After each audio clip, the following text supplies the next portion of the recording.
ഈ മണിക്കൂറിലെ ഏറ്റവും പുതിയ വാർത്തകളിലേക്ക് ആദ്യം തലക്കെട്ടുകൾ.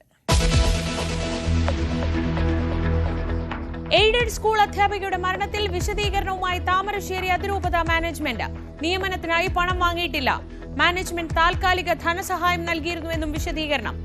അലീന ബെന്നിയുടെ പോസ്റ്റ്മോർട്ടം നടപടികൾ ഇന്ന്.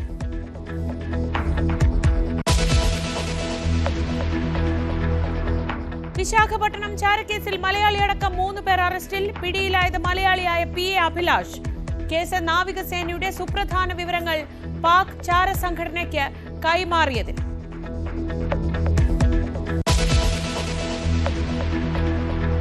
കൈക്കൂലി കേസിൽ അറസ്റ്റിലായ എറണാകുളം RTOക്കെതിരെ കൂടുതൽ അന്വേഷണത്തിന് വിജിലൻസ്. വരവിൽ കവിഞ്ഞ സ്വത്ത് സമ്പാദിച്ചെന്ന് കണ്ടെത്തൽ. TM ജേഴ്സന്റെ വീട്ടിൽ നിന്ന് പിടിച്ചത് മദ്യക്കുപ്പികളും പണവും.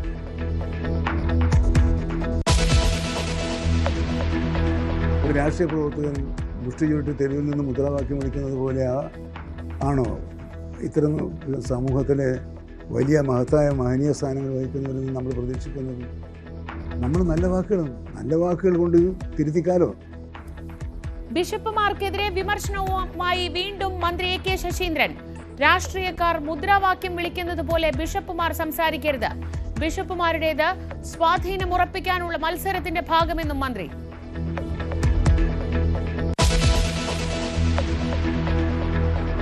അതിരപ്പള്ളിയിലെ ആനയുടെ ആരോഗ്യനിലയിൽ ആശങ്ക. 30% മാത്രം അതിജീവന സാധ്യത കൽപ്പിച്ച് ഡോക്ടർമാർ. കോടനാട്ട് ചികിത്സയിലുള്ള ആന തീറ്റയെടുക്കുന്നു. 1.5 മാസം ചികിത്സ വേണ്ടിവരുമെന്ന് ഡോക്ടർമാർ.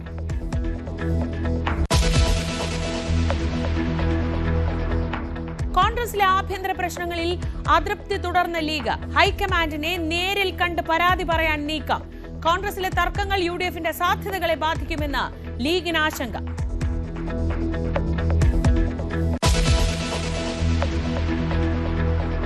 ഡൽഹിയുടെ 9ാമത് മുഖ്യമന്ത്രിയായി രേഖ ഗുപ്ത ഇന്ന് സത്യപ്രതിജ്ഞ ചെയ്യും. 11 മണിക്ക് രാംലീല മൈതാനത്ത് ചടങ്ങ്. പ്രധാനമന്ത്രി അടക്കം പങ്കെടുക്കും.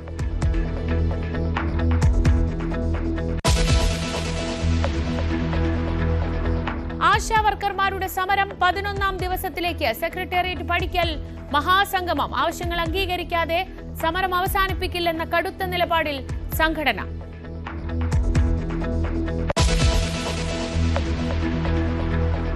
യുക്രൈനും പ്രസിഡന്റ് സെലൻസ്കിക്കുമെതിരെ ഡൊണാൾഡ് ട്രംപ്. സെലൻസ്കി നയതന്ത്രജ്ഞത ഇല്ലാത്ത നേതാവ്. യുദ്ധം ഒഴിവാക്കാൻ കഴിയാതിരുന്നതിന് കാരണക്കാരൻ സെലൻസ്കി എന്നും അമേരിക്കൻ പ്രസിഡന്റ്.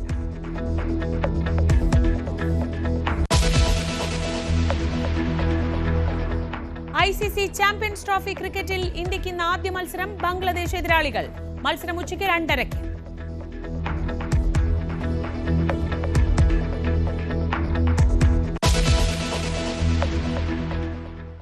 വിശദമായ വാർത്തകൾ നോക്കാം. കോഴിക്കോട് കോടഞ്ചേരിയിലെ എയ്ഡഡ് സ്കൂൾ അധ്യാപികയുടെ മരണത്തിൽ വിശദീകരണവുമായി താമരശ്ശേരി അതിരൂപത കോർപ്പറേറ്റ് മാനേജ്മെന്റ്. നിയമനത്തിനായി പണം വാങ്ങിയിട്ടില്ല. ഭിന്നശേഷി സംവരണത്തിലെ സാങ്കേതിക തടസ്സമാണ് സ്ഥിര നിയമനം ലഭിക്കാൻ തടസ്സമായത്. മാനേജ്മെന്റ് താൽക്കാലിക ധനസഹായം നൽകിയിരുന്നു എന്നുമാണ് അതിരൂപതയുടെ വിശദീകരണം. അതേസമയം ജീവനൊടുക്കിയ അലീന ബെന്നിയുടെ പോസ്റ്റ്മോർട്ടം നടപടികൾ ഇന്ന് നടക്കും. MS അനീഷ് കുമാർ വിവരങ്ങളുമായി. അനീഷ്, ഇന്നലെ അലീനയുടെ മരണത്തിന് പിന്നാലെയാണ് ഈ തരത്തിൽ ജോലിയുമായി ബന്ധപ്പെട്ട പ്രശ്നങ്ങൾ, ശമ്പളം ലഭിക്കായ്ക, ജോലിയിലെ സ്ഥിരതയില്ലായ്മ, ഇതൊക്കെയാണ് ഈ ആത്മഹത്യയിലേക്ക് നയിച്ചത് എന്ന് കുടുംബം ആരോപിച്ചത്. അതിന് പിന്നാലെയാണ് ഇപ്പോൾ അതിരൂപതയുടെ ഭാഗത്തു നിന്ന് ഈ ഒരു വിശദീകരണം വരുന്നത്.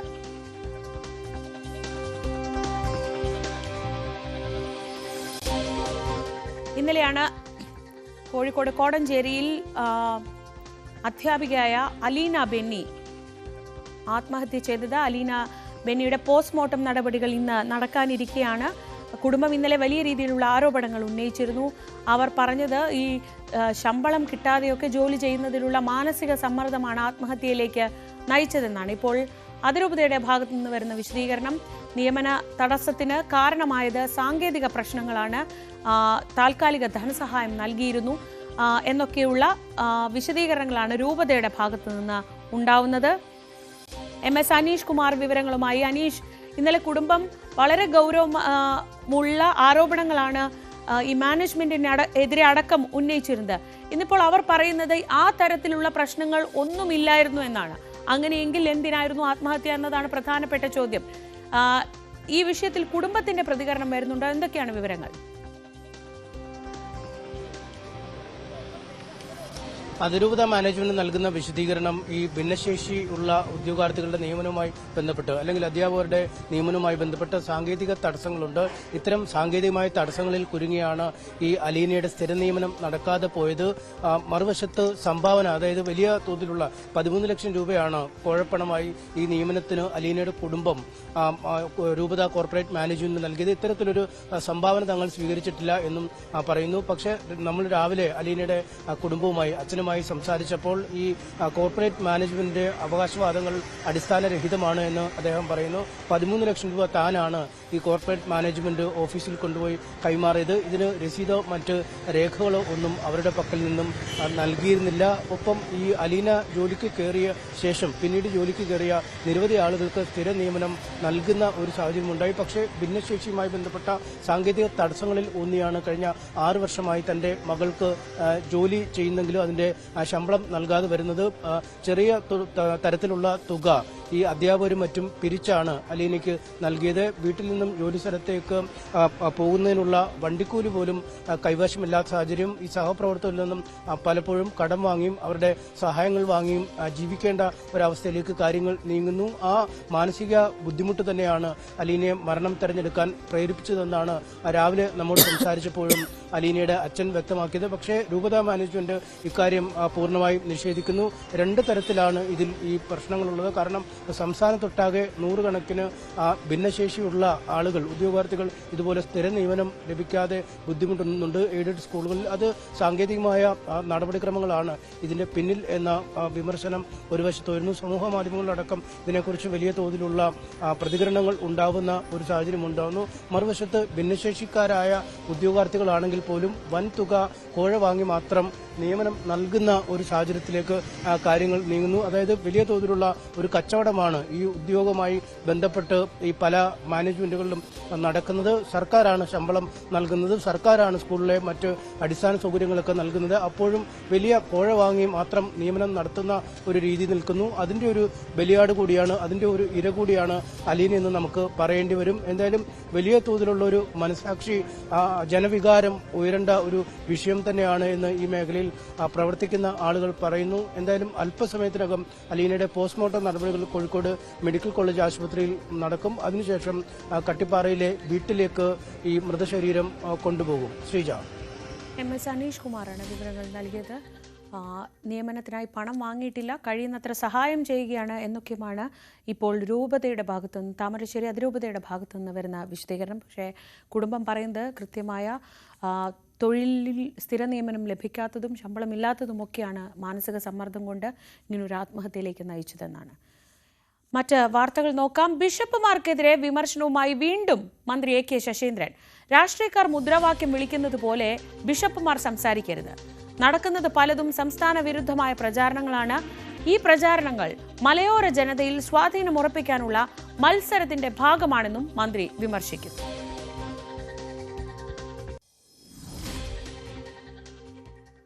ഈ ക്രൈസ്തവ സഭകളുടെ അധ്യക്ഷന്മാർ പോലും മന്ത്രിക്കെതിരെ നേരിട്ട് പ്രസ്താവനകൾ ഇറക്കുകയാണ്. അതിലൊരു അതൃപ്തി പ്രകടമാണ്. പക്ഷേ അത് മനസ്സിലാക്കുന്നുണ്ടോ ശരിക്കും? ബിഷപ്പ് വിമർശിക്കാനാണ് താങ്കൾ പോയത്, ഒരു രാഷ്ട്രീയ വിമർശനമാണ് ബിഷപ്പ് നടത്തിയത്. അതാണ് അങ്ങനെ ഞാനെന്താ പറഞ്ഞത്? ബിഷപ്പന്മാരിൽ നിന്നും പരുഷവാക്കുകൾ സമൂഹം പ്രതീക്ഷിക്കുന്നില്ല എന്നാണ്. മതമേലധ്യക്ഷന്മാരുടെ ഭാഗത്തു നിന്നും പരുഷവാക്കുകൾ നല്ല വാക്കുകൾ കൊണ്ട് തിരുത്തിക്കണമായിരുന്നു എന്നാണ് ഞാൻ പറഞ്ഞത്. തിരുത്തിക്കണം തന്നെ ഞാൻ പറഞ്ഞത്. അല്ല, മലയോര മേഖല ആൾക്കാർ മരിക്കുന്നു, കൃഷി നാശമുണ്ടാക്കുന്നു. എങ്ങനെ സാന്ത്വന ഭാഷയിൽ അവർക്കും സംസാരിക്കാൻ സാധിക്കും? അവർ നമ്മളോട് സംസാരിക്കുന്നത് നമ്മൾ പ്രതീക്ഷിക്കുന്നത്, അവരിൽ നിന്നാണ് പ്രതീക്ഷിക്കുന്നത്. ഒരു രാഷ്ട്രീയ പ്രവർത്തകൻ മുഷ്ടി ചുരുട്ടി തെരുവിൽ നിന്ന് മുദ്രാവാക്യം വിളിക്കുന്നത് പോലെ ആണോ ഇത്തരം സമൂഹത്തിലെ വലിയ മഹനീയ സ്ഥാനങ്ങൾ വഹിക്കുന്നവരിൽ നിന്ന് നമ്മൾ പ്രതീക്ഷിക്കുന്നത്? നമ്മൾ നല്ല വാക്കുകൾ കൊണ്ട് തിരുത്തിക്കാലോ. അത് അവരെ പ്രകോപിപ്പിച്ചില്ലേ? പക്ഷേ അല്ല, ബിഷപ്പുമാർ അതിനുശേഷവും മന്ത്രിക്കെതിരെ വിമർശനങ്ങൾ നടത്തി. അതായത് അവരെ പ്രകോപിപ്പിച്ചില്ലേ താങ്കളുടെ? അയ്യോ, അവർ പ്രകോപിച്ചിട്ടൊന്നുമില്ല. അവർ ആ സ്റ്റാൻഡാണ്. ആ സ്റ്റാൻഡിൽ നിന്ന് അവർ മാറിയില്ല. എന്തുകൊണ്ടെന്നാൽ അവിടെയാണ് മലയോര മേഖലയിൽ കർഷക സമൂഹത്തിൻ്റെ ഇടയിൽ സ്വാധീനം നേടാൻ വിവിധ രാഷ്ട്രീയ സംഘടനകളും സാമൂഹ്യ സംഘടനകളും NGOകളും പ്രവർത്തിക്കുന്നുണ്ട്. അവർ തമ്മിലുള്ള മത്സരം വളരെ വലുതാണ്. ആ മത്സരത്തിൽ അവർ ഞാനാണ് കേമൻ എന്ന് തെളിയിക്കാൻ ശ്രമിക്കുകയാണ്. എന്നിട്ട് എന്താ വരുന്നത്? വയനാട് അങ്ങോട്ട് പോകാൻ വയ്യ, ഇടുക്കി അങ്ങോട്ട് പോകാൻ വയ്യ. സ്റ്റേറ്റിൻ്റെ പൊതു താല്പര്യങ്ങൾക്ക് ഹാനികരമായ വിധത്തിലുള്ള ഒരു അന്തരീക്ഷം സൃഷ്ടിക്കുന്നതിലേക്ക് കാര്യങ്ങൾ എത്തുന്നതിനുള്ള ഉത്കണ്ഠയാണ് ഞാൻ പറഞ്ഞത്. ഇപ്പോൾ ഈ വന്യജീവി സംഘർഷവുമായിട്ട് ബന്ധപ്പെട്ടുള്ള കണക്ക് കുറയുന്ന കണക്കാണ് എന്ന് മന്ത്രി പറയുന്നു. പിന്നെ ഈ നടക്കുന്ന പ്രതിഷേധവും ഹർത്താലും ഒക്കെ ഇത്തരം ഒരു കോമ്പറ്റീഷൻ്റെ ഭാഗമായിട്ടുണ്ടാകുന്നതാണ് എന്നാണോ?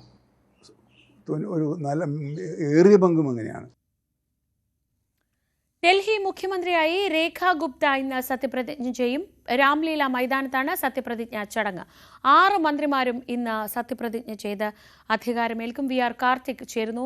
കാർത്തിക്, ഡൽഹിയുടെ 4ാമത് വനിതാ മുഖ്യമന്ത്രി, ഡൽഹിയുടെ 9ാമത് മുഖ്യമന്ത്രിയായി രേഖ ഗുപ്ത എത്തുമ്പോൾ എന്തുകൊണ്ട് രേഖ എന്ന ചോദ്യങ്ങൾക്ക് BJP ഉത്തരം നൽകുന്നുണ്ട്. എന്തൊക്കെയാണത്? ആരൊക്കെയായിരിക്കും കൂടെ? ഈ മുൻപ് പറഞ്ഞു കേട്ടിരുന്ന ഒരുപക്ഷെ കൂടുതൽ സാധ്യത കൽപ്പിച്ചിരുന്നവരൊക്കെ രേഖയ്ക്കൊപ്പം മന്ത്രിസഭയിലേക്ക് എത്തുന്നുണ്ടോ? എങ്ങനെയാണ് ഈ ഒരു തിരിച്ചുവരവ് BJP ആഘോഷിക്കുന്നത്? 27 വർഷത്തിന് ശേഷമാണ് ഡൽഹിയിൽ BJP ഭരണത്തിലേക്ക് തിരികെ എത്തുന്നത്. അതുകൊണ്ട് തന്നെ ആഘോഷപൂർവ്വം സത്യപ്രതിജ്ഞാ ചടങ്ങുകൾ നടത്താനുള്ള തയ്യാറെടുപ്പുകൾ, അതിനുള്ള ഒരുക്കങ്ങളെല്ലാം തന്നെ പൂർത്തിയായി കഴിഞ്ഞു. ശ്രീജ, ഏറ്റവും പ്രധാനപ്പെട്ട പുതിയ വിവരം, ഈ മന്ത്രിസഭയിലെ 6 മന്ത്രിമാർ ആരൊക്കെയാണ് എന്നതിൻ്റെ ചിത്രം വ്യക്തമായിരിക്കുന്നു. ഇത് സംബന്ധിച്ച വിജ്ഞാപനവും പുറത്തിറങ്ങിയിരിക്കുന്നു. നേരത്തെ നമ്മൾ പറഞ്ഞതുപോലെ തന്നെ പർവേസ് വർമ്മ ഈ മന്ത്രിസഭയിൽ ഉണ്ടാകും, മജീന്ദർ സിംഗ് സിർസ ഈ മന്ത്രിസഭയിൽ ഉണ്ടാകും, രവീന്ദ്രകുമാർ ഇന്ദ്രരാജ് ഈ മന്ത്രിസഭയിൽ ഉണ്ടാകും, കരവാൽ നഗറിൽ നിന്ന് ജയിച്ച കപിൽ മിശ്ര നേരത്തെ AAP നേതാവായിരുന്നു, അദ്ദേഹവും ഈ മന്ത്രിസഭയിൽ ഉണ്ടാകും, ആശിഷ് സൂദ് ഈ മന്ത്രിസഭയിൽ ഉണ്ടാകും. അതോടൊപ്പം തന്നെ പങ്കജ് കുമാർ സിംഗ്, അദ്ദേഹം വികാസ്പുരിയിൽ നിന്ന് ജയിച്ച MLA ആണ്. ഇദ്ദേഹം അടക്കം 6 മന്ത്രിമാരെ ഇന്ന് സത്യപ്രതിജ്ഞ ചെയ്യും. ഇത് സംബന്ധിച്ച വിജ്ഞാപനം പുറത്തിറങ്ങിയിരിക്കുന്നു. നിലവിൽ ഈ 6 മന്ത്രിമാരുടെ പേരുകൾ നമ്മൾ പരിശോധിക്കുമ്പോൾ ഇതിൽ 3 പേർ നേരത്തെ സജീവമായി മുഖ്യമന്ത്രി സ്ഥാനത്തേക്ക് പരിഗണിക്കപ്പെട്ടിരുന്നവരാണ്. അതോടൊപ്പം തന്നെ AAPയിൽ നിന്ന് വന്ന കപിൽ മിശ്രയ്ക്കടക്കം ഈ മന്ത്രിസഭയിൽ പ്രാതിനിധ്യം നൽകിയിരിക്കുന്നു എന്നതാണ് ഏറ്റവും ശ്രദ്ധേയം. മറ്റൊന്ന്, സാമുദായിക സമവാക്യങ്ങളടക്കം പാലിക്കാൻ BJP ശ്രദ്ധാപൂർവം ഒരു മേൽനോട്ടം വഹിച്ചിരിക്കുന്നു എന്ന് തന്നെ പറയണം. കാരണം ജാട്ട് വിഭാഗത്തിൽ നിന്ന് നേതാക്കളുണ്ട്, സിഖ് വിഭാഗത്തിന് പരിഗണനയുണ്ട്, പഞ്ചാബി, ദളിത്, അതോടൊപ്പം തന്നെ പൂർവാഞ്ചൽ, ഇത്തരത്തിൽ വിവിധ സാമുദായിക സമവാക്യങ്ങൾ കൂടി കണക്കിലെടുത്താണ് ഈ 6 മന്ത്രിമാരെ നിശ്ചയിച്ചിരിക്കുന്നത് എന്നതും ഏറെ ശ്രദ്ധേയമാണ്. മറ്റൊന്ന്, ഉച്ചയ്ക്ക് 12 മണിക്കാണ് രാംലീല മൈതാനത്ത് ഈ സത്യപ്രതിജ്ഞാ ചടങ്ങ് നടക്കുക.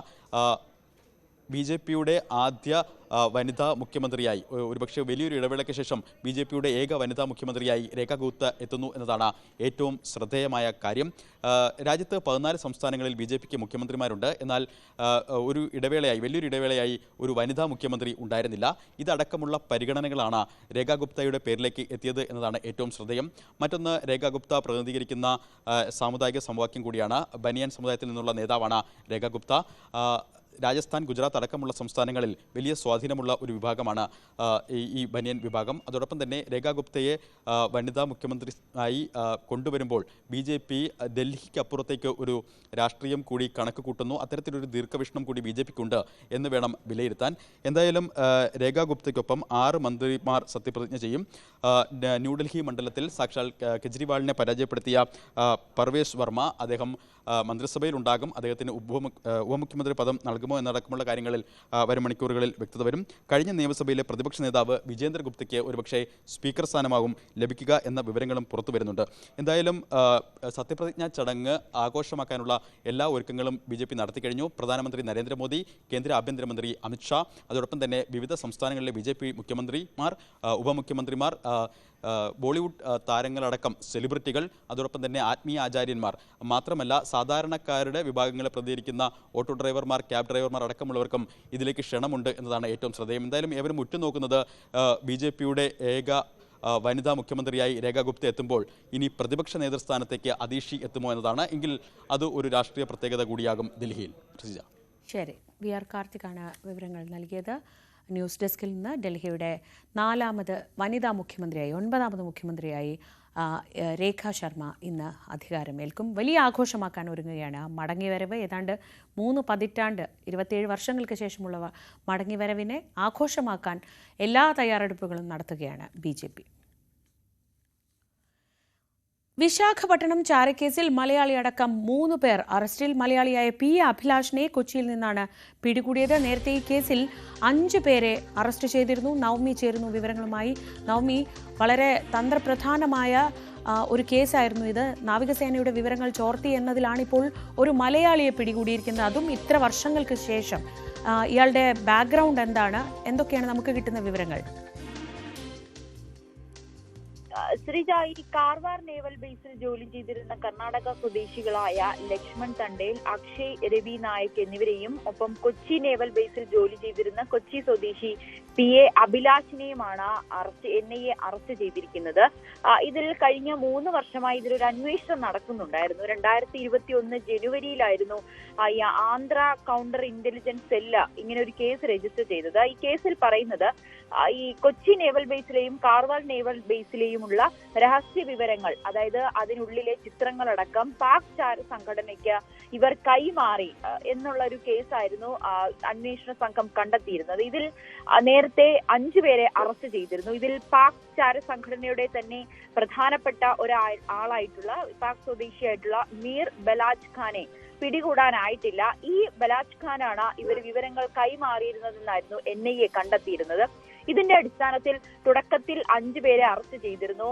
അതിനുശേഷം 2023 ജൂലൈയിൽ കുറ്റപത്രം സമർപ്പിക്കുകയും ചെയ്തിരുന്നു. 2023 അനുബന്ധ കുറ്റപത്രത്തിൽ 3 പേരെ പ്രതിയാക്കിയും കേസ് കോടതിയിൽ NIA കോടതിയിൽ റിപ്പോർട്ട് സമർപ്പിച്ചിരുന്നു. പക്ഷേ അപ്പോഴും NIA പറഞ്ഞത് ഈ കേസിൽ കൂടുതൽ ആളുകൾ ഉൾപ്പെട്ടിട്ടുണ്ട്, ചിലർ കൂടി ഇതിൽ ഇങ്ങനെ വിവരങ്ങൾ ചോർത്തി നൽകുന്നതിൽ പങ്കെടുത്തിട്ടുണ്ടെന്നൊരു വിവരം NIAക്ക് ലഭിക്കുകയും അതിന്റെ ഭാഗമായി നടന്ന അന്വേഷണത്തിലാണ് ഇപ്പോൾ ഏറ്റവും ഒടുവിലായി ഇന്നലെ എറണാകുളത്തെ NIA കോടതിയിൽ നിന്നും അഭിലാഷിനെ അറസ്റ്റ് NIA ടീം എത്തി അഭിലാഷിനെ അറസ്റ്റ് ചെയ്തിരിക്കുന്നത്. എന്തായാലും അഭിലാഷിനെ അവിടെ വിശാഖപട്ടണം തന്നെയാണ് കൊണ്ടുപോയി ഹാജരാക്കുന്നത് എന്നാണ് നമുക്ക് അറിയാൻ സാധിക്കുന്നത്. കൂടുതൽ വിവരങ്ങളൊക്കെ വരുന്നതേ ഉള്ളൂ. എന്തായാലും കഴിഞ്ഞ 3 വർഷമായി നടന്ന അന്വേഷണത്തിലൊടുവിലാണ് ഇപ്പോൾ അഭിലാഷിനെ അറസ്റ്റ് ചെയ്തിരിക്കുന്നത്.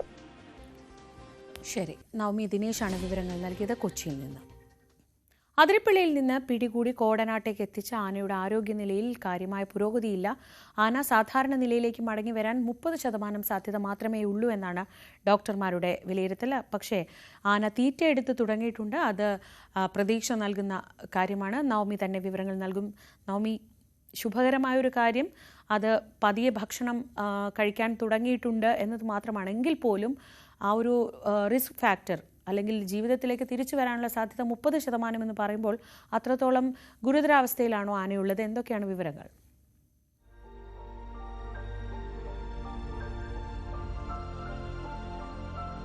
നവമി, കേൾക്കാമോ? നവമിയുള്ള ചെറിയൊരു സാങ്കേതിക തടസ്സമുണ്ട്. നവമി കേൾക്കാമോ? ഞാൻ ചോദിച്ചത് ആരോഗ്യനിലയിൽ ആശങ്കയുണ്ട്, പക്ഷെ അപ്പോഴും ഭക്ഷണം കഴിച്ചു തുടങ്ങി എന്ന് പറയുന്നത് ഒരു പോസിറ്റീവ് കാര്യമായി ഡോക്ടർമാർ കരുതുന്നില്ലേ? ശ്രീജ, തീർച്ചയായും. എന്തായാലും ഡോക്ടർമാർ അവിടെ എത്തി ആനയെ പരിശോധന നടത്തിക്കൊണ്ടിരിക്കുകയാണ്. ഇതിൽ നിന്നും ഇപ്പോൾ 30% സാധ്യതയുള്ളൂ സ്വാഭാവിക ജീവിതത്തിലേക്ക് തിരിച്ചു വരാനെന്നാണ് ഡോക്ടർമാർ പറയുന്നത്. എങ്കിൽ പോലും ഒരു പ്രതീക്ഷയുണ്ട്. കാരണം രാവിലെയൊക്കെ കൊടുത്ത ആഹാരം, ഈ പട്ടയൊക്കെ കൊടുത്തിട്ട് അത് കഴിക്കുന്നുണ്ടായിരുന്നു. അതൊരു ശുഭ സൂചനയായി തന്നെയാണ് ഡോക്ടർമാരും പങ്കുവെക്കുന്നത്. ഈ മസ്തകത്തിലേറ്റ ഈ ഒരു മുറിവ് അത് വളരെ ഗുരുതരമായി തന്നെയാണ് തുടരുന്നത്. അത് ആഴത്തിലുള്ള മുറിവായതിനാൽ എത്രത്തോളം ചികിത്സിച്ച് ഭേദമാക്കാൻ കഴിയുമെന്നതിൽ ഇപ്പോഴും ആശങ്ക നിലനിൽക്കുന്നുണ്ട്. 1.5 മാസമെങ്കിലും വേണം ഈ ഒരു ചികിത്സ പൂർത്തിയാക്കാൻ എന്നാണ് ഡോക്ടർമാർ അറിയിക്കുന്നത്. എന്തായാലും ഡോക്ടർ അരുൺ സക്രിയുടെ നേതൃത്വത്തിലുള്ള സംഘമാണ് ഇവിടെ എത്തി ഈ ആനയെ പരിശോധിക്കുന്നത്. ഇപ്പോഴും ആന പ്രശ്നക്കാരനല്ലാതെ ഒരു ശാന്ത സ്വഭാവക്കാരനായി തന്നെയാണ് കൂട്ടിൽ തുടരുന്നത്. മറ്റ് തുടർ ചികിത്സ, ഏതൊക്കെ തരത്തിലുള്ള ചികിത്സ വേണം എന്നടക്കമുള്ള കാര്യങ്ങളൊക്കെ ഒരു ഡോക്ടർമാരുടെ ഒരു യോഗം ചേരും. അതിനുശേഷം മാത്രമായിരിക്കും തീരുമാനിക്കുക.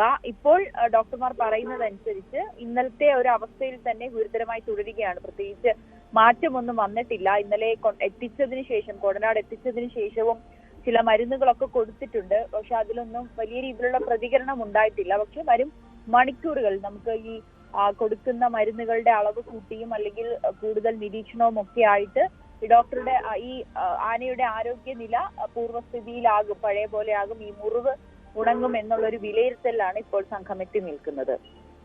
ശരി, നവമിയാണ് വിവരങ്ങൾ നൽകിയത്.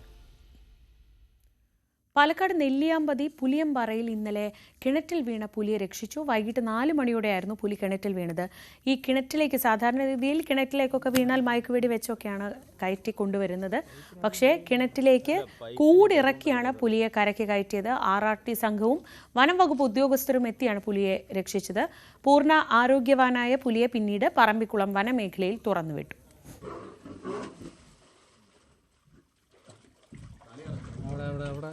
ഈ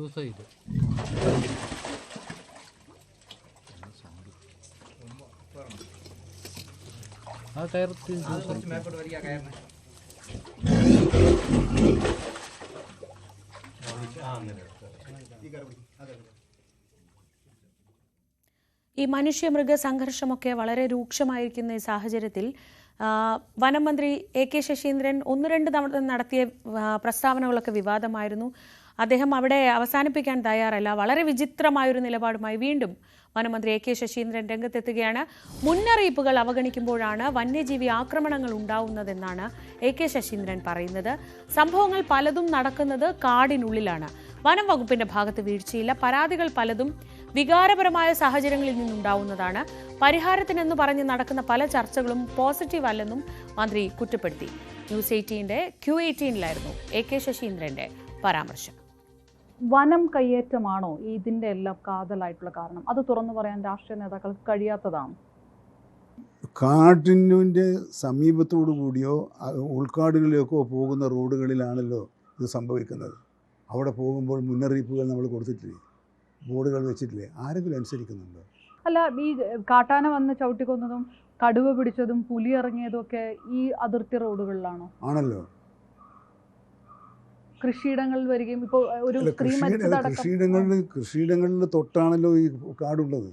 കാടും കൃഷിയിടങ്ങളും തമ്മിൽ എത്ര വ്യത്യാസമുണ്ടോ? ഈ കടുവ പിടിച്ചൊരു സ്ത്രീ മരിച്ച സംഭവത്തിൽ വനം വകുപ്പ് അവിടെ ലൈറ്റ് പോലും ഇട്ടിട്ടുണ്ടായിരുന്നില്ല, പലതവണ പറഞ്ഞു, അതുപോലും ചെയ്തില്ല എന്നൊക്കെയുള്ള ചെറിയ ചെറിയ വീഴ്ചകളാണ്. ലൈറ്റ് ഇടണമെന്ന് ആര് പറഞ്ഞു? ആരോട് പറഞ്ഞു? എപ്പോൾ പറഞ്ഞു?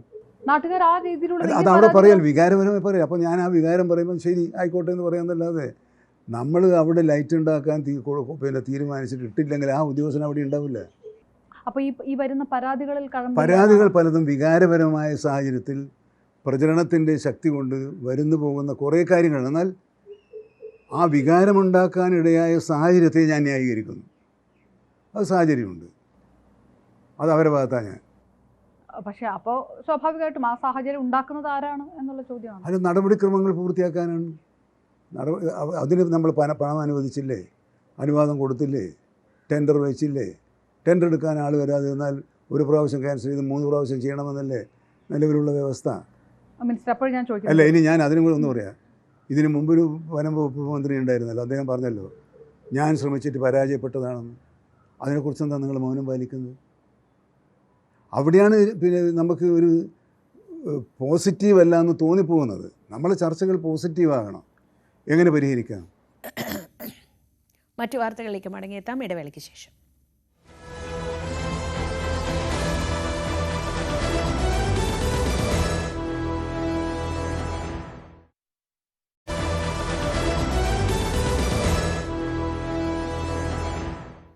സർക്കാരിലും മുന്നണിയിലുമൊക്കെ വലിയ വിവാദമായ വൻകിട മദ്യനിർമ്മാണശാലയുമായി മുന്നോട്ടു പോകാൻ LDFന്റെ അനുമതി. CPIയും RJDയും എതിർവാദങ്ങൾ ഉന്നയിച്ചിട്ടും മന്ത്രിസഭാ തീരുമാനത്തിൽ നിന്ന് പിന്നോട്ടില്ല എന്ന മുഖ്യമന്ത്രിയുടെ ശക്തമായ നിലപാടാണ് ചർച്ചയുടെ ഗതി തിരിച്ചത്. ആക്ഷേപങ്ങളില്ലാതെ സർക്കാർ പദ്ധതി നടപ്പാക്കുമെന്ന് മുന്നണി കൺവീനർ TP രാമകൃഷ്ണൻ പറഞ്ഞു. 3 മണിക്കൂറിലേറെ നീണ്ട ചർച്ചയ്ക്ക് ശേഷമാണ് LDF നേതൃയോഗം മദ്യനിർമ്മാണശാല പദ്ധതിക്ക് പച്ചക്കൊടി വീശിയത്.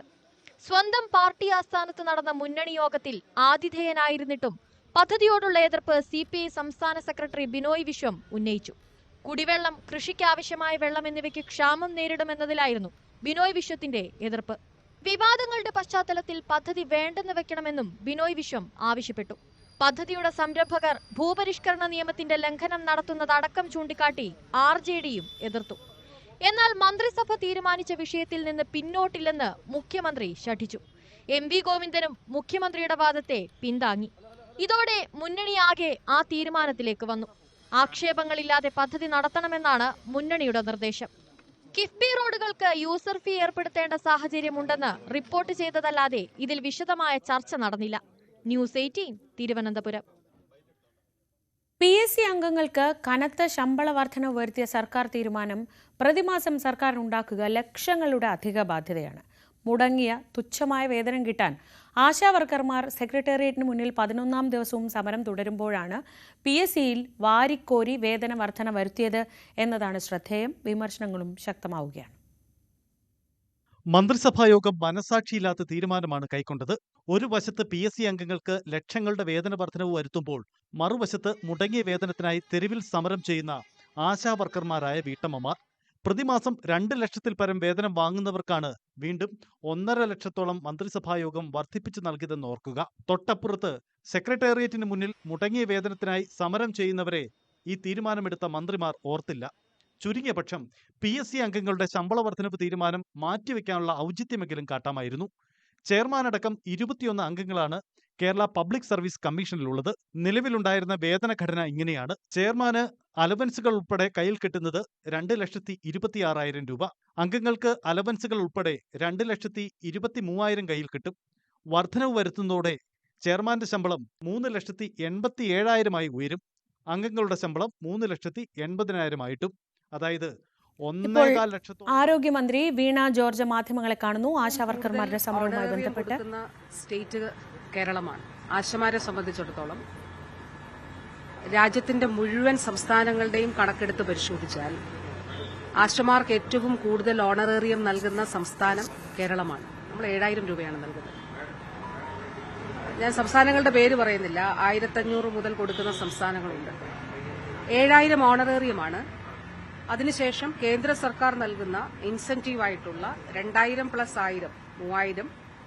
അതുകൂടാതെ മറ്റ് പ്രവർത്തനങ്ങൾക്ക് നൽകപ്പെടുന്ന ഇൻസെന്റീവ്സ് അങ്ങനെ ഒരു 10,000-ന് മുകളിൽ 12,500 14,000 വരെയൊക്കെ വാങ്ങുന്ന ആശമാര് ഉണ്ട്. അപ്പൊ അതിലാണ് സംസ്ഥാനം നൽകുന്നത് കൂടുതൽ നൽകുന്നത് കേരളമാണ്. ഇനി ഒരു പ്രധാനപ്പെട്ട കാര്യം കൂടി. 2023-24 വർഷം കേന്ദ്ര സർക്കാർ 1 രൂപ പോലും കേരളത്തിന് നൽകിയിട്ടില്ല. ആശമാരുടെ വേതനത്തിന് വേണ്ടിയിട്ട് നൽകേണ്ടിയിരുന്നത് 100 കോടി രൂപയാണ്. 100 കോടി രൂപ 1 രൂപ തന്നിട്ടില്ല. ആ വർഷം ആശമാരുടെ വേതനം ഉൾപ്പെടെ മുടങ്ങിപ്പോകാതിരിക്കാൻ വേണ്ടി പണം നൽകിയത് ധനവകുപ്പാണ്. അല്ലെങ്കിൽ പണം ചെലവഴിച്ചത് സംസ്ഥാന സർക്കാരാണ്. അതിൽ കേന്ദ്ര സർക്കാരിനോട് ആവശ്യപ്പെട്ടു. ഞാൻ ഈ പുതിയ കേന്ദ്ര മന്ത്രിസഭ ചുമതലയേറ്റപ്പോഴും കേന്ദ്രമന്ത്രിയോട് ആവശ്യപ്പെട്ടതിൽ സംസ്ഥാനത്തിന് ലഭിക്കാനുള്ള 600-ലധികം കോടി രൂപയിൽ ആശമാർക്കുള്ള ഈ 100 കോടി രൂപ നൽകണം എന്നുള്ളത് പറഞ്ഞു. ഞാനും ഇവർക്കൊപ്പം ഡൽഹിയിൽ പോയി സമരം ചെയ്യാൻ തയ്യാറാണ്. ഡൽഹിയിൽ പോയി കേന്ദ്ര സർക്കാരിനോട് അവരെത്രയോ വർഷങ്ങളായി ഇൻസെന്റീവ് കൂട്ടിയിട്ട്, അതുപോലെ കേരളത്തിന് നൽകേണ്ടതായിട്ടുള്ള കേന്ദ്രം കമ്മിറ്റ് ചെയ്തിട്ടുള്ള തുക അത് നൽകണം എന്നുള്ളത് ആവശ്യപ്പെട്ടുകൊണ്ട് ഡൽഹിയിൽ സമരം ചെയ്യുന്നതിന് ഞാൻ അവരുടെ ആശമാർക്കൊപ്പം അവിടെ സമരം ചെയ്യാൻ തയ്യാറാണ്. അതിൽ ഏറ്റവും കൂടുതൽ നൽകുന്ന സംസ്ഥാനം കേരളമാണ് എന്നുള്ളത് നാം കാണണം. അത് നിങ്ങൾക്ക് മാധ്യമപ്രവർത്തകർക്കെല്ലാം അറിയുന്നതാണ്. കഴിഞ്ഞ ദിവസം ഒരു പത്രം കൊടുത്തത് കണ്ടു. മന്ത്രിയുടെ അവകാശവാദം എന്നുള്ളത് അവകാശവാദമല്ല. ഓരോ സ്റ്റേറ്റിലെയും മിഷനുമായിട്ട് ബന്ധപ്പെട്ടാൽ ഞാൻ NHM-ഉമായിട്ട് ചോദിച്ചു. നമ്മൾ പൊതുവിൽ പറഞ്ഞു പോകുമ്പോൾ അത് NHM സ്റ്റേറ്റ് മിഷൻ ഡയറക്ടറോട് ചോദിച്ചു. മറ്റ് സ്റ്റേറ്റ്സുമായിട്ട് ബന്ധപ്പെട്ടിട്ട് എത്രയാണ് ഓരോ സ്റ്റേറ്റും കൊടുക്കുന്നതെന്നുള്ള ലേറ്റസ്റ്റ് ആയിട്ടുള്ള വിവരം അറിയിക്കുക എന്നുള്ളത്. അപ്പോൾ അതിന്റെ അടിസ്ഥാനത്തിൽ ആ കണക്കുകൾ കൂടി സ്റ്റേറ്റ് മിഷൻ എനിക്ക് നൽകിയ റിപ്പോർട്ടിന്റെ കൂടി അടിസ്ഥാനത്തിലാണ് ഞാൻ ഈ പറയുന്നത്. അപ്പോൾ ഏറ്റവും നൽകുന്ന സംസ്ഥാനമാണ് കേരളം. ഏറ്റവും കൂടുതൽ നൽകുന്നത് ഓണറേറിയം എന്ന് പറയുന്നത് മാത്രമാണ് 7,000 രൂപ.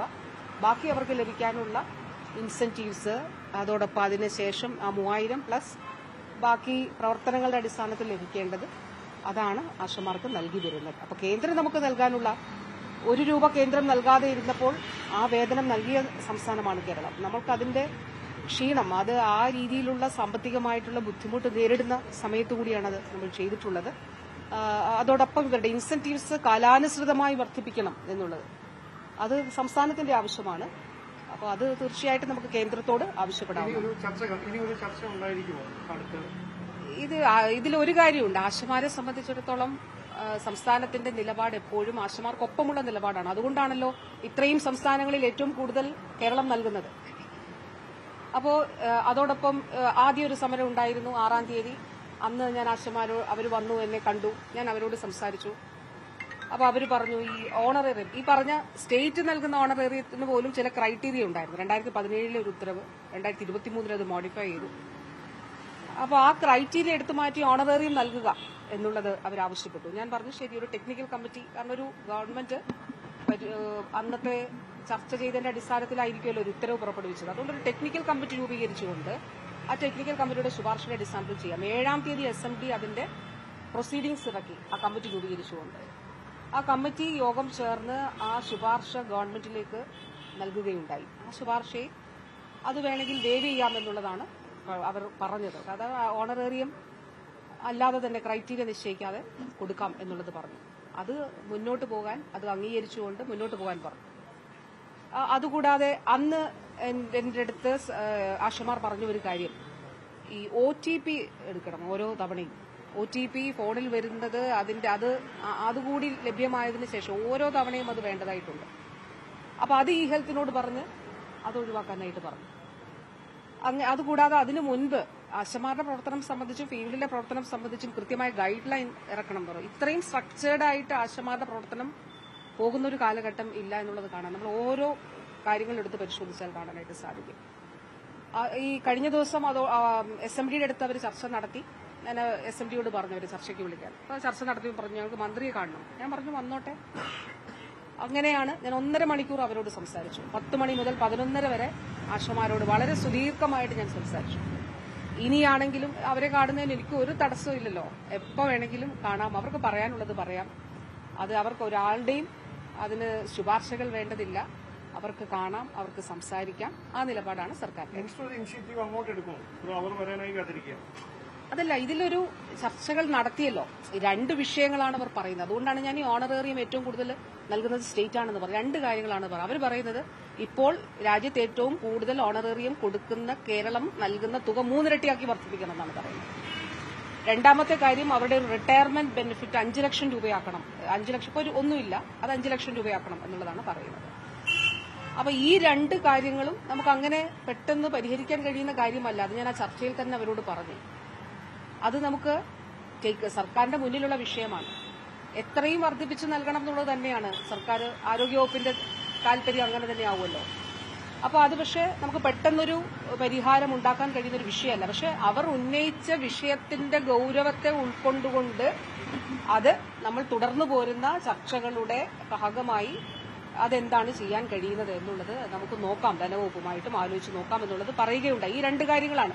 ബാക്കി എല്ലാ കാര്യങ്ങളിലും ആശമാരെ സംബന്ധിച്ചിടത്തോളം ഞാൻ ആ ചർച്ചയിൽ തന്നെ പറയുകയുണ്ടായി. ഇനി ഇത് തന്നെ ഈ ആശാ വർക്കർമാർ കഴിഞ്ഞ 11 ദിവസമായി സെക്രട്ടേറിയറ്റിന് മുന്നിൽ സമരം തുടരുകയാണ്. ഈ സാഹചര്യത്തിലാണ് ഇപ്പോൾ ആരോഗ്യമന്ത്രി സംസാരിച്ചത്. അവരുമായി ചർച്ച നടത്തിയതാണ്. അവർ ഇപ്പോൾ ഉന്നയിക്കുന്ന ആവശ്യങ്ങൾ അത്ര പെട്ടെന്ന് അംഗീകരിച്ചു കൊടുക്കാൻ അല്ലെങ്കിൽ ചെയ്തു കൊടുക്കാൻ കഴിയാത്ത കാര്യങ്ങളാണ്. നിലവിൽ ഏറ്റവും കൂടിയ ഓണറേറിയം നൽകുന്നത് കേരളമാണ്. അവർക്ക് പരാതികളുണ്ടെങ്കിൽ കേന്ദ്ര സർക്കാരിന് മുന്നിൽ അത് ബോധിപ്പിക്കാൻ, പ്രത്യേകിച്ച് അവർക്ക് കൊടുക്കേണ്ട ശമ്പളത്തിനുള്ള തുകയടക്കം കേന്ദ്രം നൽകിയിട്ടില്ല. ആ പൈസ അടക്കം കിട്ടുന്നതിനായി, ഇൻസെൻറ്റീവ് വർദ്ധിപ്പിക്കുന്നതിനായി ഡൽഹിയിൽ അവർക്കൊപ്പം പോയി സമരം ചെയ്യാനും തയ്യാറാണെന്നാണ് ആരോഗ്യമന്ത്രി പറയുന്നത്. മറ്റു വാർത്തകളിലേക്ക് പോകാം. ഇപ്പോൾ പ്രതിപക്ഷ നേതാവ് VD സതീശനും മാധ്യമങ്ങളെ കാണുന്നുണ്ട്. തത്സമയ സംപ്രേഷണം. ഇത് കമ്പനി ഫുൾ സ്വിംഗിലാവുമ്പോൾ, അവർ പറയുന്ന കാര്യങ്ങൾ എല്ലാ പ്രോജക്റ്റുകളും പൂർത്തിയാവുമ്പോൾ ഏകദേശം ഒരു ദിവസം 80 ദശലക്ഷം ലിറ്റർ വെള്ളം, 80 ml വെള്ളം വേണ്ടി വരും. അത് ശരിക്കും കൊക്കക്കോള കമ്പനിക്ക് ആവശ്യമായ വെള്ളത്തിനേക്കാൾ കൂടുതൽ വെള്ളം ഈ കമ്പനിക്ക് ആവശ്യമായി വരും. അത് അവിടുത്തെ കുടിവെള്ളത്തെ ഗൗരവതരമായി, കുടിവെള്ള പ്രശ്നത്തെ ഗൗരവതരമായി ബാധിക്കും. മാത്രമല്ല, മന്ത്രി പറഞ്ഞത് വാട്ടർ അതോറിറ്റി ഉറപ്പുകൊടുത്തിട്ടുണ്ടെന്നാണ്. വാട്ടർ അതോറിറ്റി നിയമസഭയിൽ ജലവിഭവ വകുപ്പ് മന്ത്രി നൽകിയ മറുപടിയിൽ പറഞ്ഞിരിക്കുന്നത് ഇങ്ങനെയൊരു ധാരണ ഈ കമ്പനിയായിട്ട് ഏർപ്പെട്ടിട്ടില്ല എന്നാണ്. ഈ കമ്പനിയായിട്ട് ആ കമ്പനിക്ക് എത്തനോൾ പ്ലാന്റ് നിർമ്മിക്കുന്നതിന് വേണ്ടിയിട്ടുള്ള അനുമതിക്ക് വേണ്ടി IOCയിലേക്ക് അവർക്ക് കൊടുത്ത അപേക്ഷയുടെ കൂടെ വെക്കാൻ വേണ്ടിയിട്ടാണ് ഇവരൊരു കത്ത് കൊടുത്തത്. ആ കത്ത് തന്നെ വാട്ടർ അതോറിറ്റിയുടെ സൂപ്രണ്ടിംഗ് എഞ്ചിനീയർ കൊടുക്കാൻ പാടില്ല. കാരണം ഇവരാവശ്യപ്പെട്ടത് എത്രമാത്രം വെള്ളം ആവശ്യമുണ്ട് എന്ന് ഇവർ ഇതുവരെ പറഞ്ഞിട്ടില്ല. എത്ര വെള്ളത്തിന്റെ റിക്വയർമെന്റ് എന്താണെന്ന് ഇതുവരെ പറഞ്ഞിട്ടില്ല. സർക്കാർ കൊടുത്ത ഏത് അപേക്ഷയിലാണ് അവർ റിക്വയർമെന്റ് പറഞ്ഞിരിക്കുന്നത്? എത്രമാത്രം വെള്ളം വേണ്ടിവരുമെന്ന് പറഞ്ഞിരിക്കുന്നത് എവിടെയാണ് മഴവെള്ള സംഭരണി കൊണ്ട് വെള്ളം നടത്തിയാൽ അവിടെ മാക്സിമം ഒരു വർഷം, ഒരു ദിവസമല്ല, ഒരു വർഷം 40 ലക്ഷം ലിറ്റർ ഉണ്ടാക്കാൻ പറ്റുള്ളൂ. ഒരു ദിവസത്തെ ഇവരുടെ ആവശ്യത്തിന്റെ പകുതിക്ക് പോലും അത് ചെലവാവില്ല, മതിയാവില്ല. 40 ദശലക്ഷം ലിറ്റർ വെള്ളം ഒരു വർഷം മഴവെള്ളത്തിൽ ശേഖരിക്കാൻ പറ്റുന്നത്, ഒരു വർഷം ശേഖരിക്കാൻ പറ്റുന്നതാണ്. ഫുൾ സിംഗിളായ 80 ദശലക്ഷം ലിറ്റർ വെള്ളം അവർക്കിവിടെ വേണം. ഇത് 40 ദശലക്ഷം ലിറ്റർ പെർ ഡേ അല്ല, പെർ ഇയർ ആണ്. പെർ ഡേ വേണം 80 ദശലക്ഷം ലിറ്റർ വെള്ളം. അപ്പൊ ഈ പറയുന്ന കണക്കുകളൊന്നും ശരിയല്ല. ഇവര് തെറ്റായ വഴികളിലൂടെയാണ് ഇവർ വന്നിരിക്കുന്നത്. ആ തെറ്റായ വഴികളിലൂടെ എത്തിയതുകൊണ്ടാണ് ഈ കൂടെയുള്ള പ്രശ്നങ്ങളെല്ലാം അവഗണിച്ചുകൊണ്ട്, ഈ വെള്ളത്തിന്റെ പ്രശ്നങ്ങളെല്ലാം ഇത് ചെയ്തുകൊണ്ട് ഈ കാര്യത്തിലേക്ക് പോകുന്നത്. അതുപോലെ ബഹുമാനപ്പെട്ട വ്യവസായ വകുപ്പ് മന്ത്രി പറഞ്ഞ കാര്യങ്ങൾക്കൊക്കെ നമ്മൾ മറുപടി പറഞ്ഞു. വ്യവസായ മന്ത്രി പറഞ്ഞത് ഈ ഞാൻ അന്ന് പറഞ്ഞു MSMEകൾ ഭയങ്കരമായി വർദ്ധിച്ചു എന്നാണ് പറഞ്ഞത്. 3,55,000 സംരംഭങ്ങളാണ് എന്നാണ് പറഞ്ഞത് കേരളത്തിൽ. എന്താ കാര്യം? 2021 ഈ അമെന്റ്മെന്റ് വരുത്തി, MSMEയുടെ നിർവചനത്തിൽ ഭേദഗതി വരുത്തി. എന്നിട്ട് ഹോൾസെയിൽ ആൻഡ് റീറ്റെയിൽ എന്ന് കൂടി ഇതിന്റെ അകത്ത് ഉൾപ്പെടുത്താം എന്ന് പറഞ്ഞു. അതെല്ലാ സംസ്ഥാനത്തും മാറ്റം ഉണ്ടായി. ആന്ധ്രാപ്രദേശിൽ 2020-21 ഉണ്ടായത് 65,174 സംരംഭങ്ങളാണ് ഉണ്ടായിരുന്നത്. അത് 2021-22 ആയപ്പോൾ 1,47,000 ആയി അവിടെ വർദ്ധിച്ചു. 1,47,000 ആയി അവിടെ വർദ്ധിച്ചു. ഇപ്പൊ അവിടെ എത്രയെന്നറിയാം? 6,78,000 ഉണ്ട്, അവിടെയുണ്ട്.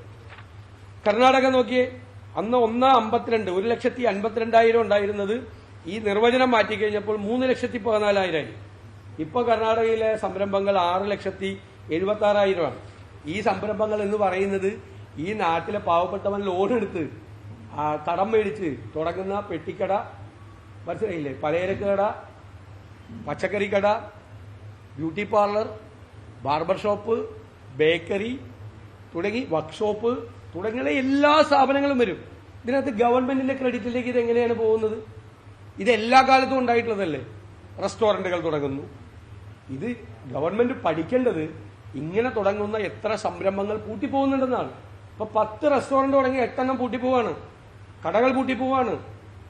റീറ്റെയിൽ വ്യാപാരവും ഹോൾസെയിൽ വ്യാപാരവും കേരളത്തിൽ തളരുകയാണ് യഥാർത്ഥത്തിൽ. കാരണം 2 കാര്യങ്ങളാണ്. ഒന്ന് ഓൺലൈൻ സംവിധാനം, 2 മാളുകൾ കേന്ദ്രീകരിച്ചുള്ള ബിസിനസ് കേരളത്തിൽ കൂടി. ശരിക്കും പറഞ്ഞാൽ ഈ റീറ്റെയിൽ ഹോൾസെയിൽ സംരംഭങ്ങൾ കേരളത്തിൽ തളരുകയും അടച്ചുപൂട്ടപ്പെടുകയും ചെയ്യാണ്. എന്നിട്ടാണ് ഇത് ഈ ആളുകൾ തുടങ്ങുന്നതിനെ കുറിച്ച് കേരളത്തിൽ 3,44,000 സംരംഭം തുടങ്ങിയെന്നൊരു ഗവൺമെന്റ് വന്ന് പറയും. ഗവൺമെന്റിന് എന്ത് റോളാണ് ഈ കാര്യത്തിൽ ഉണ്ടായിരുന്നത്? എന്ത് റോളാണ് ഉണ്ടായിരുന്നത് ഈ കാര്യത്തിൽ? അതുകൊണ്ടാണ് ഞങ്ങൾ പറഞ്ഞത് അങ്ങനെ ഒരു വളർച്ച കേരളത്തിൽ ഉണ്ടായിട്ടില്ല. ഇവർ ഊതിപ്പെരിപ്പിച്ച കണക്കായിട്ട് വരും. ഞങ്ങൾ ഇതിനെ എതിർത്തില്ലെങ്കിൽ കോവിഡ് കാലത്ത് ഞങ്ങൾക്ക് പറ്റിയത് പറ്റും. കോവിഡ് കാലത്ത് ലോകത്തിലെ ഏറ്റവും മനോഹരമായി കോവിഡ് കൈകാര്യം ചെയ്ത സംസ്ഥാനം കേരളമാണ് എന്നുള്ളൊരു നറേറ്റീവ് ഉണ്ടാക്കി. ഇലക്ഷൻ കഴിഞ്ഞപ്പോഴാണ് അത് ബോധ്യപ്പെട്ടത്. ഇലക്ഷൻ കഴിഞ്ഞപ്പോൾ ഇന്ത്യയിൽ ഇന്ന് ഏറ്റവും കൂടുതൽ ആളുകൾ കോവിഡ് മൂലം മരണപ്പെട്ട 2ാമത്തെ സംസ്ഥാനമാണ് കേരളം. ഇലക്ഷൻ കഴിഞ്ഞപ്പോഴാണ് 28,000 പേരുടെ മരിച്ച വിവരം ഒരു പൂഴ്ത്തിവെച്ചത് പുറത്തു വന്നത്, ഇല്ലേ? ഇന്ത്യയിൽ ഏറ്റവും കൂടുതൽ രോഗികളുണ്ടായ ഇന്ത്യയിലെ 2ാമത്തെ സംസ്ഥാനം. ഒന്ന് മഹാരാഷ്ട്രയ്ക്ക് കേരളത്തിന്റെ 3 ഇരട്ടി പോപ്പുലേഷനുള്ള സംസ്ഥാനമാണ്. ഈ ഗവൺമെന്റിന് ഞങ്ങൾ എപ്പോഴും ചോദിക്കുന്ന ഒരു ചോദ്യം, നിയമസഭയ്ക്കകത്തും പുറത്തും, എന്താണ് ഈ ഗവൺമെന്റിന്റെ മുൻഗണന? സർക്കാരിന്റെ മുൻഗണന എന്താ? ഇന്നലെ PSC മെമ്പർമാർക്കും ചെയർമാൻ എത്ര വർധനവാണ് ശമ്പളത്തിൽ കൊടുത്തത്? അതാണോ ഗവൺമെന്റിന്റെ പ്രയോറിറ്റി? പാവപ്പെട്ട ആശാ വർക്കർമാർ 12-14 മണിക്കൂർ ഒരു ദിവസം ജോലി ചെയ്യുന്നവർ 7,000 രൂപയാണ് അവരുടെ ഓണറേറിയം. അതൊന്ന് വർദ്ധിപ്പിക്കണം എന്നാവശ്യപ്പെട്ട്, അവരുടെ കുടിശ്ശിക കൊടുക്കണം എന്നാവശ്യപ്പെട്ട് സമരം ചെയ്യുമ്പോൾ ആ സമരം ചെയ്യുന്നവരെ പരിഹസിക്കുന്ന മന്ത്രിമാരുള്ള ഈ മന്ത്രിസഭയാണ് ഇന്നലെ ലക്ഷക്കണക്കിന് രൂപ PSC ചെയർമാൻ, അത് പൊളിറ്റിക്കൽ അപ്പോയിന്റ്മെന്റ് ആണ്, സ്വന്തം പാർട്ടിക്കാരാണ്, ആ പാർട്ടിക്കാർക്ക് എത്രമാത്രം വർധനവാണ് കൊടുത്തിരിക്കുന്നത്. അവരുടെ ഇതിനു മുമ്പുള്ള റിട്രോസ്പെക്റ്റീവ് ഇഫക്റ്റിൽ മുൻകാല പ്രാബല്യത്തോടു കൂടി അവർക്ക് ശമ്പളം കൊടുക്കുക. എത്ര കോടി രൂപയാണ് അതിനുവേണ്ടി ചെലവാക്കുന്നത്. പട്ടികജാതി പട്ടികവർഗക്കാർക്കുള്ള പദ്ധതികൾ മുഴുവൻ വെട്ടിക്കുറയ്ക്കുക, കുട്ടികളുടെ ഗ്രാൻസ് കൊടുക്കാതിരിക്കുക, സ്റ്റൈപ്പൻഡ് കൊടുക്കാതിരിക്കുക, ഹോസ്റ്റൽ ഫീസ് കൊടുക്കാതിരിക്കുക.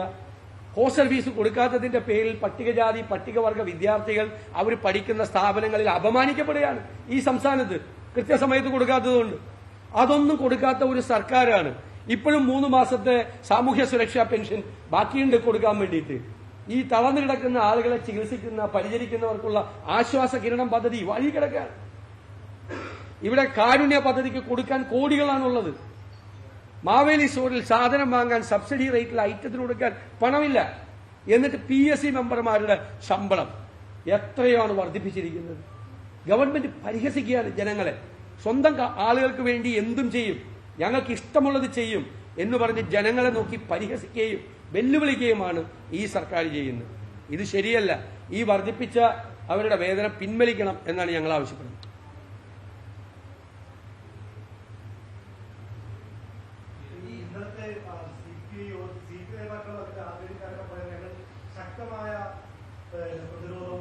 വിമർശനവുമായാണ് പ്രതിപക്ഷം രംഗത്തെത്തുന്നത്.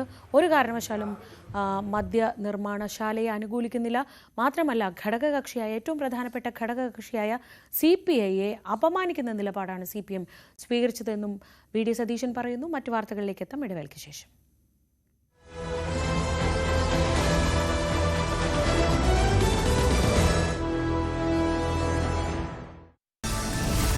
കോൺഗ്രസിലെ ആഭ്യന്തര പ്രശ്നങ്ങളിൽ ഹൈക്കമാൻഡിനെ നേരിട്ട് കണ്ട് പരാതി അറിയിക്കാൻ മുസ്ലിം ലീഗിന്റെ നീക്കം. കോൺഗ്രസിലെ തർക്കങ്ങൾ UDFന്റെ സാധ്യതകളെ ബാധിക്കുമോ എന്ന ആശങ്കയിലാണ് ലീഗിന്റെ നടപടി. കഴിഞ്ഞ ദിവസം മലപ്പുറത്ത് ചേർന്ന ലീഗ് നേതൃയോഗത്തിലാണ് ഇത് സംബന്ധിച്ച തീരുമാനമുണ്ടായത്.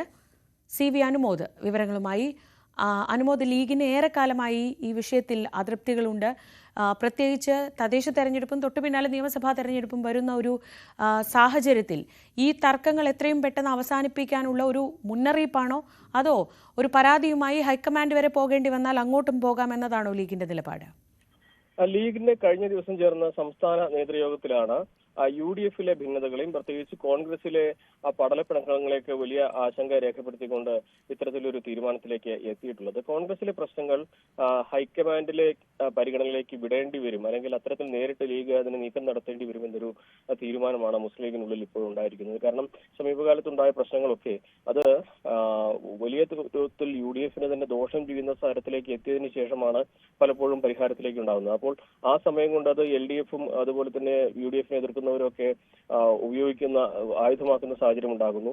മാത്രമല്ല, നേരിയ ഒരു മേൽക്കൈ ഈ ഒരു ഘട്ടത്തിൽ UDFിനുണ്ട് എന്നാണ് ലീഗിനെ കണക്കാക്കൽ. ആ മേൽക്കൈയൊക്കെ തന്നെ ഇത്തരത്തിലുള്ള അഭിപ്രായ വ്യത്യാസങ്ങളും ഒക്കെ ഇല്ലാതാക്കുമോ എന്ന ആശങ്കയും ഇവർക്കുണ്ട്. അതുകൊണ്ടാണ് കോൺഗ്രസിലെ തർക്കം, പ്രത്യേകിച്ച് മുഖ്യമന്ത്രി സ്ഥാനത്തെ ചൊല്ലിയുള്ള വിവാദങ്ങളാവട്ടെ, ശശി തരൂരിന്റെ ലേഖനത്തെ ചൊല്ലിയുള്ള വിവാദങ്ങളാകട്ടെ, ഇത്തരത്തിലുള്ള വിഷയങ്ങളൊക്കെ സംസ്ഥാന തലത്തിൽ പരിഹരിക്കാൻ നേതാക്കൾ ശ്രദ്ധിക്കുന്നില്ല, അല്ലെങ്കിൽ അത് പരമാവധി നീട്ടിക്കൊണ്ടുപോകുന്നു എന്നൊരു വിലയിരുത്തൽ ലീഗിന്റെ ഭാഗത്തുണ്ടായിട്ടുണ്ട്. എന്നാണെങ്കിലും ഇങ്ങനെ അത്തരത്തിലാണ് കാര്യങ്ങൾ ഹൈക്കമാൻഡിനെ നേരിട്ട് കാര്യങ്ങൾ ധരിപ്പിച്ച് ഈ പ്രശ്നങ്ങൾ പരിഹരിക്കാൻ വേണ്ട നടപടി, സത്വരം നടപടി എടുക്കാൻ ആവശ്യപ്പെടുമെന്നാണ് ലീഗിന്റെ അഭിപ്രായം. അത്തരത്തിലൊരു തീരുമാനമാണ് കഴിഞ്ഞ ദിവസം ചേർന്ന നേതൃയോഗത്തിൽ മുസ്ലിം ലീഗ് കൈക്കൊണ്ടിരിക്കുന്നത്. ശ്രീജ. CV അനുമോദാണ് വിവരങ്ങൾ നൽകിയത് മലപ്പുറത്ത് നിന്ന്.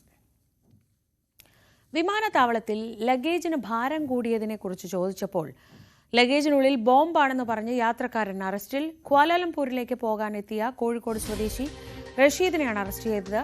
ലഗേജിന് ഭാരം കൂടിയത് ചൂണ്ടിക്കാട്ടിയ ഉദ്യോഗസ്ഥരോട് ഇയാൾ ബോംബാണ് ഉള്ളിലെന്ന് പറഞ്ഞിരുന്നു. ഇതേ തുടർന്നായിരുന്നു അറസ്റ്റ്.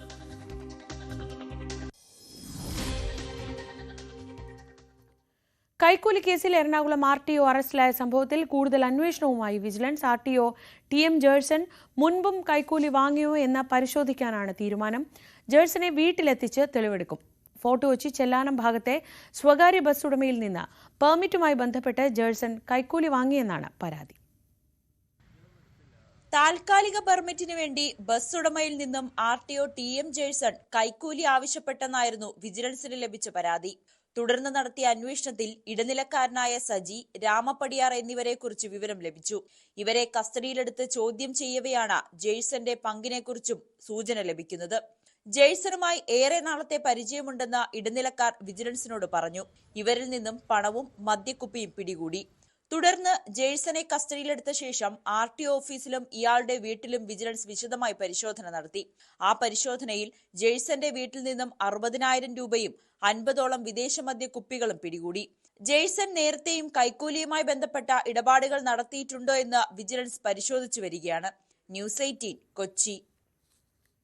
തിരുവനന്തപുരം കഴക്കൂട്ടത്ത് യൂത്ത് കോൺഗ്രസ് ജില്ലാ സെക്രട്ടറിയെ മർദ്ദിച്ചെന്ന പരാതിയിൽ കോൺഗ്രസ് മണ്ഡലം പ്രസിഡന്റ് അടക്കം 3 പേർക്കെതിരെ പോലീസ് കേസെടുത്തു. മണ്ഡലം കമ്മിറ്റി സംഘടിപ്പിച്ച കുടുംബ സംഗമത്തിൽ പ്രാദേശിക നേതാക്കളായ ഈ 3 പ്രതികളുടെ പേര് എടുത്തു പറഞ്ഞ് അവർക്ക് നന്ദി പറഞ്ഞില്ല എന്ന് ആരോപിച്ചായിരുന്നു മർദ്ദനം. ആരോപണ വിധേയർക്കെതിരെ പാർട്ടി തല നടപടി ഉണ്ടായേക്കുമെന്നാണ് സൂചന. മേനംകുളം വിളയിൽക്കുളത്ത് കഴിഞ്ഞ 16-ാം തീയതി രാത്രി നടന്ന കുടുംബ സംഗമത്തിനിടയിലാണ് യൂത്ത് കോൺഗ്രസ് ജില്ലാ സെക്രട്ടറിയായ പൂവക്കൽ സുമേഷിന് മർദ്ദനമേറ്റത്. യോഗത്തിന് നന്ദി പറഞ്ഞ സുമേഷ് മണ്ഡലം കമ്മിറ്റി ഭാരവാഹികളുടെ പേരെടുത്ത് പറഞ്ഞ് നന്ദി പറഞ്ഞില്ലെന്ന് ആരോപിച്ചായിരുന്നു അസഭ്യവർഷവും മർദ്ദനവും നടത്തിയതെന്നാണ് FIRലെ പരാമർശം. തുമ്പ സ്വദേശികളും കോൺഗ്രസ് മണ്ഡലം കമ്മിറ്റി ഭാരവാഹികളുമായ ഷാബു, ഹാരിസൺ, പ്രകാശ് എന്നിവർക്കെതിരെയാണ് കഴക്കൂട്ടം പോലീസ് പട്ടികജാതി പട്ടികവർഗ പീഡന നിരോധന നിയമപ്രകാരം കേസെടുത്തത്.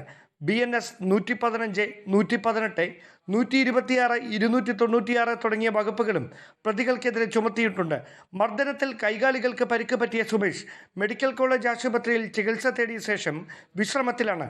അതേസമയം ആരോപണ വിധേയർക്കെതിരെ പാർട്ടിതല നടപടി ആവശ്യപ്പെട്ട് നേതൃത്വത്തിന് പരാതി നൽകിയിരിക്കുകയാണ് യുവാവ്. അതിനിടെ ഇരുവിഭാഗങ്ങൾ തമ്മിലുണ്ടായ വാക്കുതർക്കമാണ് കയ്യേറ്റത്തിലേക്ക് നയിച്ചതെന്നാണ് ആരോപണ വിധേയരുടെ വിശദീകരണം. ന്യൂസ് 18 തിരുവനന്തപുരം. ഫ്രാൻസിസ് മാർപ്പാപ്പയുടെ ആരോഗ്യനിലയിൽ നേരിയ പുരോഗതി എന്ന വത്തിക്കാൻ. പോപ്പ തനിയെ ഭക്ഷണം കഴിച്ചു.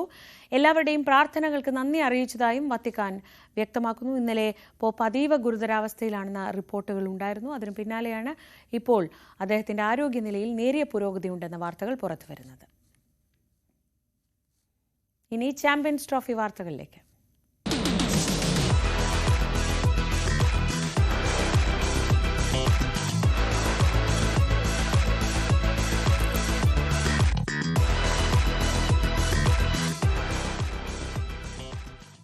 ചാമ്പ്യൻസ് ട്രോഫിയിൽ ഇന്ത്യ ഇന്നിറങ്ങും. ആദ്യ മത്സരത്തിൽ എതിരാളികൾ ബംഗ്ലാദേശ് ആകുമ്പോൾ പ്ലേയിങ് 11 ആരൊക്കെയാകുമെന്ന തലവേദന ഇന്ത്യൻ ക്യാമ്പിലുണ്ട്. ഉച്ചയ്ക്ക് 2:30 ദുബായ് ഇന്റർനാഷണൽ സ്റ്റേഡിയത്തിലാണ് മത്സരം. 8 വർഷങ്ങൾക്ക് ശേഷം തിരികെ എത്തുന്ന ചാമ്പ്യൻസ് ട്രോഫി ടൂർണമെന്റിന്റെ 2ാം മത്സരത്തിൽ ഇന്ത്യ ഇറങ്ങുമ്പോൾ ബംഗ്ലാദേശാണ് എതിരാളികൾ. ഒറ്റനോട്ടത്തിൽ വലിയ കടമ്പയില്ലെങ്കിലും കാര്യങ്ങൾ അങ്ങനെയല്ല. ഇന്ത്യയുടെ പ്രധാന പ്രശ്നം ഇന്ത്യയുടെ ഉള്ളിൽ തന്നെയാണ്. ബുംറ ഇല്ലാതായതോടെ ടൂർണമെന്റ് സ്വന്തമാക്കാൻ പകുതിയിലേറെ സാധ്യതകൾ ഇന്ത്യൻ ആരാധകർക്ക് പോലുമില്ല. പേസ് ബൗളിംഗിൽ അഭാവം ഉണ്ടായിട്ടും എന്തുകൊണ്ട് മുഹമ്മദ് സിറാജ് കളിക്കുന്നില്ല എന്ന ചോദ്യവും പ്രസക്തമാവുകയാണ്. പരുക്കിൽ നിന്ന് മുക്തി നേടാത്ത മുഹമ്മദ് ഷമി, അനുഭവ സമ്പത്ത് തീരെയില്ലാത്ത ഹർഷിത് റാണ, ഫോമിൽ ആകെയുള്ള അർഷ്ദീപ് സിംഗുമായിട്ടാണ് ഇന്ത്യയുടെ പേസ് ബൗളിംഗ് പ്രതീക്ഷകൾ.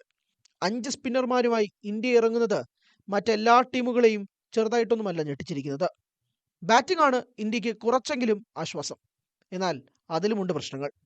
സെഞ്ചുറി മികവിൽ രോഹിത് ശർമ്മയും അർദ്ധ സെഞ്ചുറി മികവിൽ വിരാട് കോഹ്ലിയും ഫോമിലേക്ക് എത്തിയതായി ചെറിയൊരു സൂചന നൽകിയെങ്കിലും ഉറപ്പാക്കാൻ ഇതുവരെ ആയിട്ടില്ല. ശുഭ്മാൻ ഗില്ലും ശ്രേയസ് അയ്യറും മികച്ച ഫോമിൽ തന്നെ. എന്നാലും ഈ താളം തെറ്റി നിൽക്കുന്ന അവസ്ഥയിൽ പ്ലേയിങ് 11-ൽ ആരെല്ലാം വരും എന്നത് പ്രസക്തമായ ചോദ്യമാണ്. മറുഭാഗത്ത് വെസ്റ്റ് ഇൻഡീസിനെതിരായ ODI സീരീസ് പരാജയപ്പെട്ടാണ് ചാമ്പ്യൻസ് ട്രോഫിക്ക് ബംഗ്ലാദേശ് എത്തുന്നത്. ആത്മവിശ്വാസം തീരെയില്ലാതെയാണ് നജ്മൽ ഹുസൈൻ ഷാന്റോയുടെ പട ഇറങ്ങുന്നത്. ഓൾറൗണ്ടറും ബംഗ്ലാദേശിന്റെ എക്കാലത്തെയും വിശ്വസ്തനുമായ ഷാക്കിബ് അൽ ഹസൻ ടീമിലില്ലാത്തത് വലിയ തിരിച്ചടിയാകുമ്പോൾ പേസർ നഹീദ് റാണ എത്തുന്നത് ആശ്വാസകരമാണ്. ദുബായ് ഇന്റർനാഷണൽ സ്റ്റേഡിയത്തിൽ ഉച്ചയ്ക്ക് 2:30 ആവേശകരമായ ഇന്ത്യ ബംഗ്ലാദേശ് പോരാട്ടം നടക്കുന്നത്. Sports desk, news 18. അതേസമയം ചാമ്പ്യൻസ് ട്രോഫി ആദ്യ മത്സരത്തിൽ ന്യൂസിലൻഡിന് അനായാസ ജയം. ആദ്യ ഇന്നിംഗ്സിൽ 320 റൺസ് നേടിയ ന്യൂസിലാൻഡ് മറുപടി ബാറ്റിംഗിന് ഇറങ്ങിയ പാകിസ്ഥാനെ 260 ഒതുക്കി. സെഞ്ചുറി നേടി ടോം ലാഥവും വിൽ യങ്ങുമാണ് ആദ്യ ഇന്നിംഗ്സിൽ ന്യൂസിലൻഡിന് മികച്ച ടോട്ടൽ നേടിക്കൊടുക്കാൻ പ്രയത്നിച്ചത്. മറുപടി ബാറ്റിംഗിൽ പാകിസ്ഥാന് വേണ്ടി ബാബർ അസമും ഖുഷ്ദിൽ ഷായ്ക്കും മാത്രമാണ് അർദ്ധ സെഞ്ചുറിയെങ്കിലും നേടാനായത്. 3 വിക്കറ്റുകൾ നേടി ക്യാപ്റ്റൻ മിച്ചൽ സാന്റ്നറും വിൽ റൂർക്കിയും പാകിസ്ഥാൻ ബാറ്റർമാരെ തീർക്കുകയായിരുന്നു. ഏകദിനത്തിൽ തുടർച്ചയായി ന്യൂസിലൻഡിനോട് 3ാം തവണയും പരാജയപ്പെട്ട പാകിസ്ഥാന് സ്വന്തം കാണികൾക്ക് മുന്നിൽ നാണം കെട്ട് ചാമ്പ്യൻസ് ട്രോഫി മത്സരങ്ങൾ തുടങ്ങേണ്ടി വന്നു. ഇതോടെ ഇന്നത്തെ രാവിലെയുടെ സമയം പൂർണ്ണമാവുകയാണ്. ഈ ദിവസത്തെ ചൂടുപിടിപ്പിക്കുന്ന ഈ ദിവസം നമ്മൾ കാത്തിരിക്കുന്ന നിരവധി വാർത്തകളുണ്ട്. 10 മണിക്ക് ഡൽഹിയുടെ പുതിയ മുഖ്യമന്ത്രിയായി രേഖ ശർമ്മ ചുമതലയേൽക്കുകയാണ്. ആശാവർക്കർമാരുടെ സമരം 11ാം ദിവസത്തിലേക്ക് കടക്കുമ്പോൾ അവിടെ ഒരു മഹാസംഗമവുമായി പ്രതിഷേധം തീർക്കാൻ ഒരുങ്ങുകയാണ് ആശാ പ്രവർത്തകർ. ആരോഗ്യമന്ത്രിയുടെ വിശദീകരണം വന്നിട്ടുണ്ട്. അതിൽ അവരുടെ മറുപടി എന്താണ്? വിശദമായി തന്നെ ഇക്കാര്യങ്ങളൊക്കെ ചർച്ച ചെയ്യും, വിശകലനം ചെയ്യും. ന്യൂസ് ടൺസിൽ അപർണ കുറുപ്പ്. രാവിലെ പൂർണ്ണമാവുന്നു. വീണ്ടും നാളെ കാണാം.